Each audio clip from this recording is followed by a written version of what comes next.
تو میرا بھی یہی نقطہ نظر ہے کہ ام کلثوم اس وقت بچی تھی، چھوٹی تھی،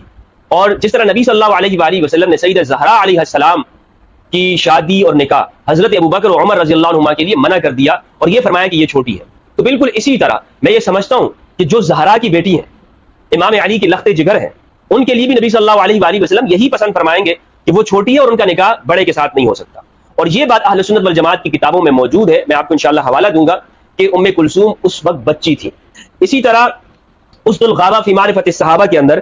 یہ موجود ہے، اسد الغابہ فی معرفت الصحابہ،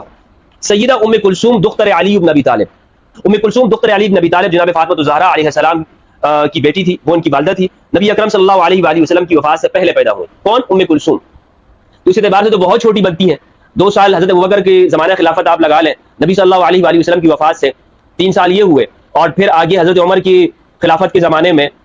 کم سے کم ہم اگر درمیانی مدت لگا لیتے ہیں ان کے پورے عرصے میں تو 7 سال عمر بنتی ہے۔ حضرت عمر نے حضرت علی سے ان کا رشتہ مانگا، حضرت علی نے کہا امیر المومنین وہ تو ابھی کم عمر ہے۔ اس میں پھر میں تبصرہ کرتا ہوں کہ یہ سارا معاملہ کیا ہے۔ اسی طرح الاصابہ کے اندر ابن حجر اسقلانی رحمہ اللہ نے ام کلثوم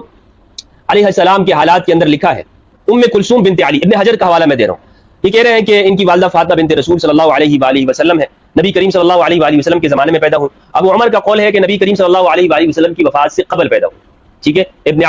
عبد البر اندلسی کے حوالے سے کہا ہے۔ آگے لکھتے ہیں مجھ سے سفیان نے بحوالہ محمد بن علی نقل کیا ہے کہ حضرت عمر نے حضرت علی کی طرف ان کی بیٹی ام کلثوم کے لیے پیغام بھیجا، انہوں نے ان کی کم عمری کا ذکر کیا، وہی واقعہ ہے، حضرت علی نے کہا کہ بچی ہیں، انکار کر دیا۔